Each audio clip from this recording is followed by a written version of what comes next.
हम तो बोलते हैं जय मूल निवासी, लेकिन बदले में आप लोगों को भी बोलना है जय मूल निवासी वापस। तो मैं बोलूंगी, आप लोग मेरे पीछे हमें भी वापस दीजिए।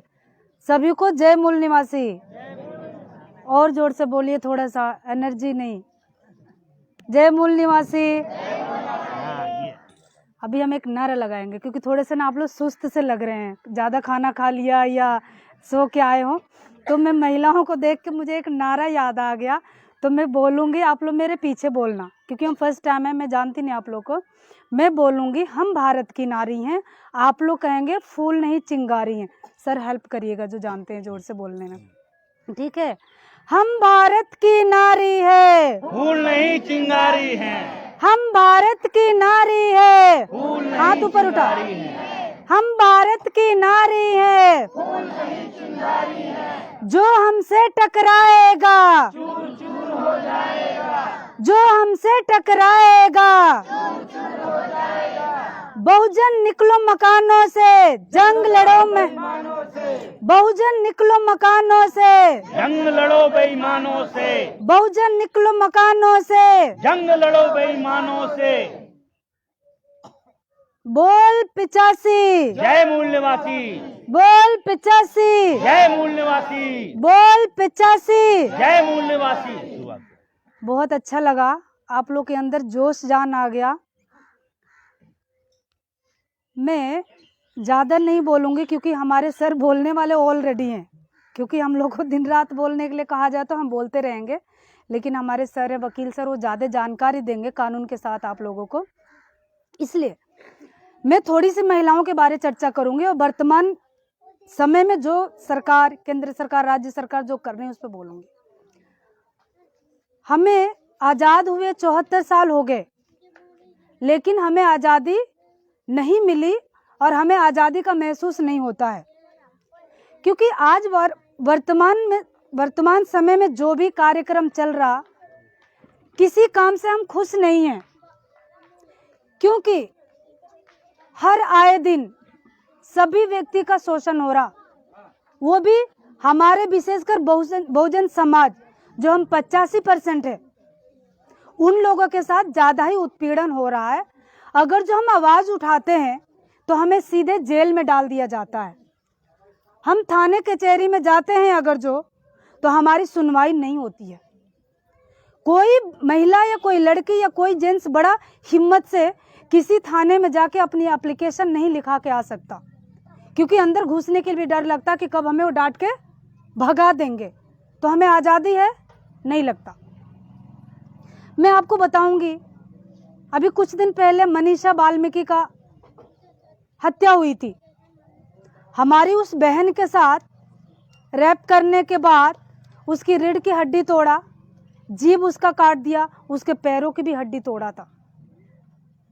इतना ही में नहीं खत्म हुआ था, हमारी उस बहन को 12 बजे रात में उसके शव को जला दिया गया था, पेट्रोल डाल के, जो कि किसी कानून में नहीं लिखा है।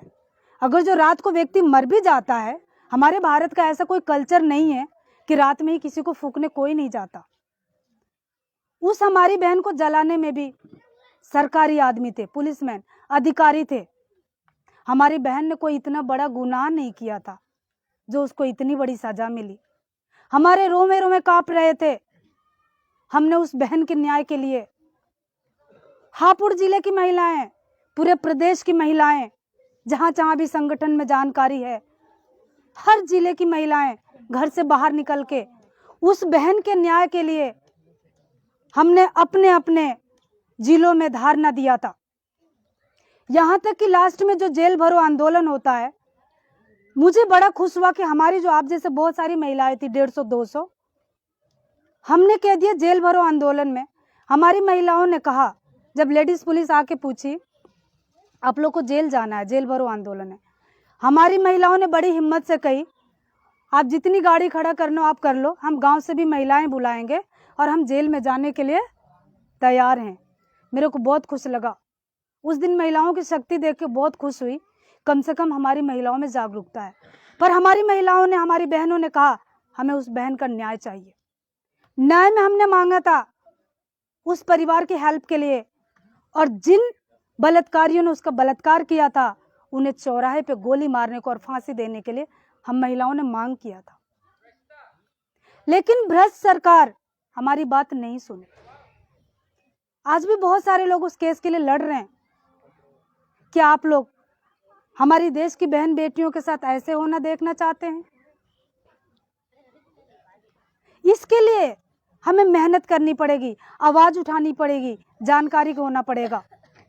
हमारे किसान साथी हैं, 7, 8, 9 महीने होने को जा रहे हैं, खेती का काम छोड़ के, जिस किसान को खेत में होना चाहिए वो आज दिल्ली के बॉर्डरों पे खड़ा है। जाड़ा, बरसात, गर्मी, मैं गर्मियों में चली गई, वो टेंट भी इतना तपता कि बैठने को मन नहीं होता। उस दिन मुझे लग रहा था कि जो व्यक्ति खेत में होना चाहिए आज उसको कैसे रोड पे ला रखा है, और कानून, काला कानून वापस लेने को तैयार नहीं है। अगर जो काला कानून वापस नहीं लेता है तो वही किसान अपने ही खेत में बंधुआ मजदूर बन के रह जाएंगे, और मजदूर बन के रह जाएंगे तो हम लोग आने वाले टाइम में रोटियों के लिए तड़प के मरेंगे।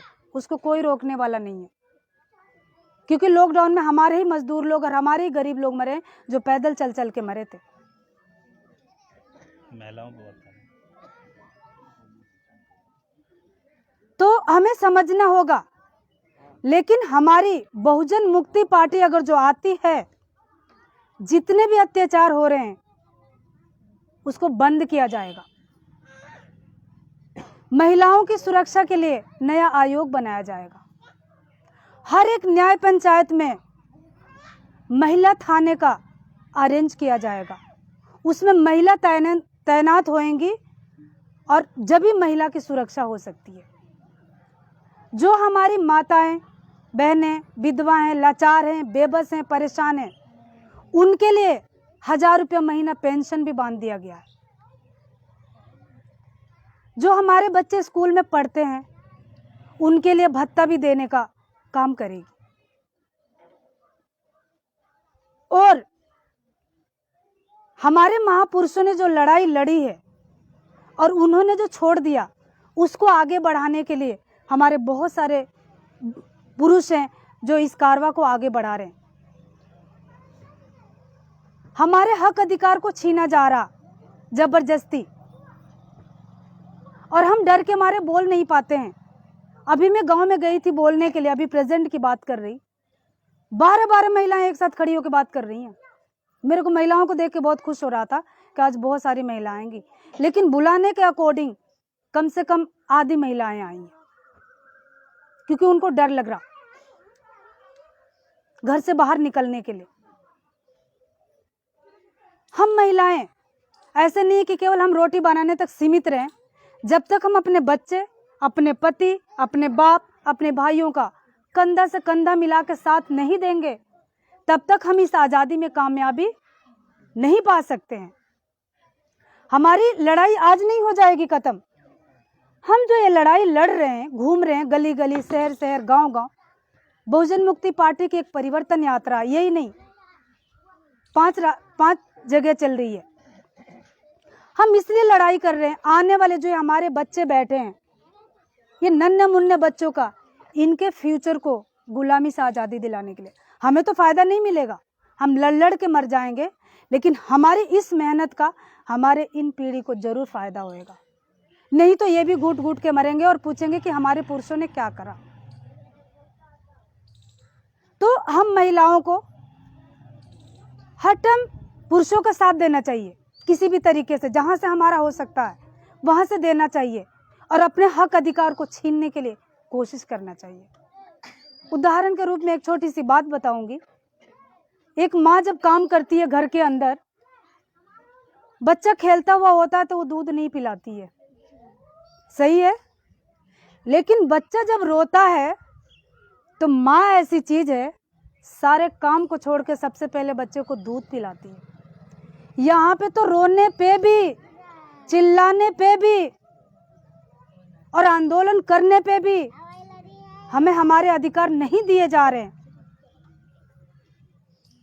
ये हिटलरशाही, ये तानाशाही सरकार हम कब तक झेलते रहेंगे। आज हम संविधान के बदौलत यहाँ बैठे हैं, क्योंकि संविधान ही हमें एक जज बनने का, एक टीचर बनने का, नौकरी करने का, बाहर जाने का अधिकार देता है। मंदिर मस्जिद आज तक नहीं दिया हम लोगों को, ये सब महिलाओं को अधिकार। हमारी कुछ महिलाएं ज्यादातर देवी देवताओं को ज्यादा मानती हैं। कभी भी हम मंदिर में जाके किसी समस्या का समाधान नहीं कर सकते हैं। हमारी एक बार किसी मंदिर के पुजारी से बहस हो गई और वो हमसे लड़ाई किया। मैंने उसको केवल एक शब्द कही थी कि पंडित जी, हमारी इतनी बेटी बहनों का बलात्कार हो रहा, कौन सा मंदिर का पुजारी बचाने जा रहा? आप बताइए, क्यों थाने में जाते हो? आप मंदिर में लाकर उसका इलाज करो, मंदिर में उसका करो। उस पंडित का जवाब भी नहीं बना। साथियों, हमें अपने हक अधिकार जानने होंगे। मैं ज़्यादा नहीं बोलूँगी और मुझे आशा है आप लोग हमारे बहुजन मुक्ति पार्टी का साथ और सहयोग करेंगे। और आप लोगों ने मेरी बात बहुत ध्यानपूर्वक सुनी, इसलिए आपका धन्यवाद। जय मूल निवासी, जय भारत, जय समाज।